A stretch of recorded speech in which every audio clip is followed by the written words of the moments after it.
नमस्कार, आप देख रहे हैं केलांचल टाइम्स और मैं हूं आपके साथ सपना ठाकुर। आइए रुक कर लेते हैं आज की बड़ी खबर की ओर। बिहार की सियासत में हलचल तेज हो गई है। लालू प्रसाद यादव, राबड़ी देवी और तेज प्रताप यादव को प्रवर्तन निदेशालय ने पूछताछ के लिए बुलाया, जिस पर नेता प्रतिपक्ष तेजस्वी यादव ने तीखी प्रतिक्रिया दी है। उन्होंने इसे राजनीति से प्रेरित कार्रवाई बताया है और कहा कि अब चुनाव है तो एजेंसियां भी आएंगी। दिल्ली चुनाव के बाद ये होना ही था। तेजस्वी यादव ने इस कार्रवाई को राजनीतिक प्रतिशोध करार दिया और कहा कि अगर वे राजनीति में नहीं होते तो उनके खिलाफ एक भी मुकदमा दर्ज नहीं होता। उन्होंने साफ किया कि जांच एजेंसियों की कार्रवाई से उनकी लड़ाई कमजोर नहीं पड़ेगी। बीजेपी की ए से लेके जेड की टीम आएगी। दिल्ली चुनाव जब खत्म हुआ तभी हमने आपको कहा था, तो आई है। तो भाई हम लोग तो जो नियम है कि हम लोग तो मदद हमेशा करते, जब बुलाता लोग जाते हैं। लेकिन हम आपसे पूछना चाहते हैं, ईडी, सीबीआई, इनकम टैक्स, हम लालू जी, तेज प्रताप जी या मीसा भारती जी या हमारा पूरा परिवार, राबड़ी देवी जी, आप लोग गिनती भी भूल गए होंगे कि कितने बार हम लोग गए। बता दो कितनी बार गए, कोई एक जवाब दे दो तो। अरे इस सब से कुछ होने वाला नहीं। जितना इस संस्थानों का दुरुपयोग करेंगे, संवैधानिक संस्थानों का, जितना भी इनके सोच के हिसाब से ये हमको तंग कर रहे हैं, लेकिन हम हो रहे हैं और मजबूत। लेकिन लोग कह रहे हैं कि बिहार की जनता जवाब देगी, जवाब देना होगा, ये कहा जा रहा है। ठीक है, थैंक यू। तेजस्वी यादव ने बिहार में बढ़ते अपराध को लेकर भी सरकार पर निशाना साधा। उन्होंने पटना के कंकड़बाग में हुए लूट की घटना को जिक्र करते हुए बताया कि बिहार में अपराधियों का राज चल रहा है और सरकार मुखदर्शक है। एक भी टेक्सटाइल पार्क बिहार के गिरिराज सिंह जी ने नहीं दिया।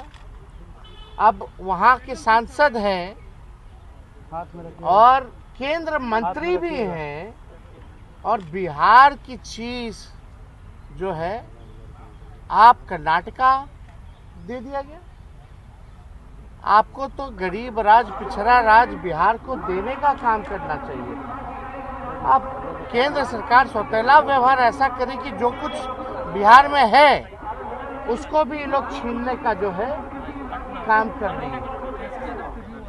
और हम सवाल पूछना चाहते हैं, केंद्र सरकार की पार्ट जनता दल यूनाइटेड भी है, एनडीए है, अहम रोल में है केंद्र सरकार में।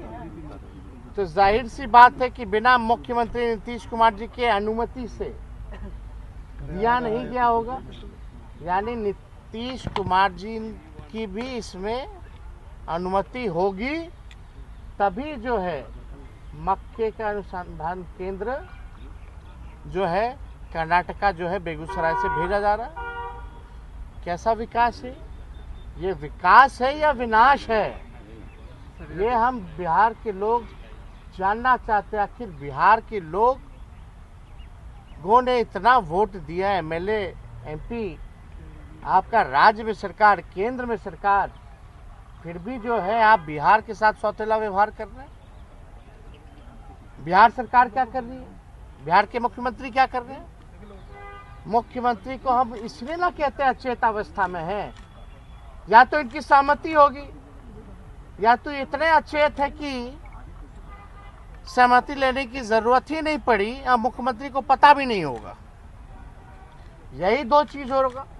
अगर मुख्यमंत्री को जानकारी होती है तो उन्होंने क्या नरेंद्र मोदी जी से, क्या कृषि मंत्री शिवराज सिंह चौहान से बात की कि नहीं की? मेरा ये बड़ा सवाल है। यानी पलायन रोकने की तैयारी नहीं है इनकी, पलायन को और बढ़ाने की तैयारी है, ताकि बिहार में जो कुछ भी है बिहार से बाहर चला जाए। ये है डबल इंजन की सरकार। किस बात का तेज रफ्तार? कहाँ है तेजी? कहाँ विकास में तेजी?